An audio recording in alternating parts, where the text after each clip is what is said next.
देश के दिग्गज उद्योगपति रतन टाटा का बुधवार देर रात मुंबई के एक अस्पताल में निधन हो गया। टाटा समूह के चेयरमैन की उम्र 86 वर्ष थी। टाटा सन्स के चेयरमैन एन चंद्रशेखरन ने एक बयान में रतन टाटा के निधन की पुष्टि की और उन्हें अपना मित्र और मार्गदर्शक बताया। पिछले कुछ दिनों से वो दक्षिण मुंबई के ब्रीच कैंडी अस्पताल में भर्ती थे। वहीं उनके निधन पर देश के साथ साथ विदेशों में भी शोक व्यक्त किया गया है। रतन टाटा की मौत के बाद भारतीय मीडिया ही नहीं बल्कि विदेशी मीडिया ने भी निधन से जुड़ी खबरों को प्रमुखता से छापा है। वो विश्व भर में प्रसिद्ध आदमी थे। पूरी दुनिया के लोग उन्हें उनके कामों की वजह से जानते थे। रतन टाटा के संबंध में न्यूयॉर्क टाइम्स लिखता है कि भारत के सबसे शक्तिशाली और विश्वसनीय दिग्गजों में से एक रतन टाटा का निधन हो गया। उन्होंने टाटा समूह को विश्व स्तर पर पहुंचाने जाने वाले ब्रांड में बदल कर रख दिया था। 1991 से 2012 तक अध्यक्ष और मुख्य कार्यकारी के रूप में उनके 21 वर्षों के दौरान टाटा समूह का मुनाफा 50 गुना बढ़ गया। इनमें सबसे ज्यादा योगदान जगुआर, लैंड रोवर और टेटली चाय जैसे प्रसिद्ध टाटा उत्पादों की बिक्री से आया, जिसकी विदेशों में भारी मांग है। लंदन की विश्वविख्यात न्यूज कंपनी बीबीसी ने भी रतन टाटा की मौत पर जानकारी दी, जिसमें ब्रिटेन के व्यापार सचिव जोनाथन रेनॉल्ड्स द्वारा कही गई बातों को शामिल किया गया। रेनॉल्ड्स कहते हैं कि रतन टाटा व्यापार जगत के दिग्गज थे, जिन्होंने ब्रिटिश उद्योग को आकार देने में बहुत बड़ी भूमिका निभाई थी।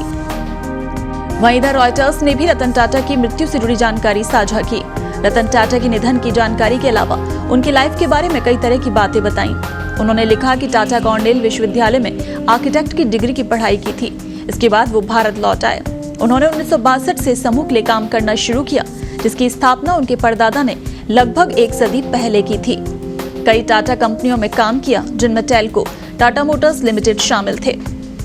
वहीं इधर अल जजीरा लिखता है कि टाटा समूह में 100 से ज्यादा बड़ी कंपनियां शामिल हैं। इसमें भारत की सबसे बड़ी वाहन निर्माता, इस्पात कंपनी और एक प्रमुख आउटसोर्सिंग फर्म शामिल है। ये कंपनी दुनिया भर में 3.5 लाख के अधिक लोगों को रोजगार देती है। टाटा ने ही भारत में कॉमर्शियल फ्लाइट्स की शुरुआत की, जब उन्होंने 1932 में एयर इंडिया नाम की एयरलाइन लॉन्च की। आपको बता दें कि टाटा ग्रुप का कारोबार पूरी दुनिया में फैला हुआ है और घर की रसोई से लेकर आसमान में हवाई जहाज तक ये नाम मौजूद है। समूह की 100 से ज्यादा लिस्टेड और अनलिस्टेड कंपनियां हैं और इनका कुल कारोबार करीब $300 अरब का है। बात करें दिवंगत रतन टाटा की संपत्ति के बारे में तो रिपोर्ट्स के मुताबिक भारत के रतन टाटा अपने पीछे अनुमानित करीब 3800 करोड़ रुपए की दौलत छोड़ गए हैं। 28 दिसंबर 1937 को जन्मे रतन टाटा की दुनिया में फैले कारोबार को देख उनकी संपत्ति का ये आंकड़ा कम लग सकता है। इसके पीछे की वजह का जिक्र करें तो उनकी कमाई का एक बड़ा हिस्सा दान में जाता था। रतन टाटा, जो कि अपनी दरियादिली के लिए जाने जाते थे और देश के टॉप दानवीरों में शुमार थे, जो अपनी आमदनी का बड़ा हिस्सा टाटा ट्रस्ट को दान कर दिया करते थे। ये दान टाटा ट्रस्ट होल्डिंग कंपनी के तहत फर्मों द्वारा की गई कुल कमाई का 66% योगदान देता है। 2004 में आई सुनामी हो या फिर देश में कोरोना महामारी का प्रकोप, हर संकट के समय रतन टाटा मदद के लिए सबसे आगे रहे। न केवल सामाजिक कार्यों बल्कि आर्थिक तंगी से जूझने वाले छात्रों की भी मदद के लिए वो हमेशा आगे रहते थे।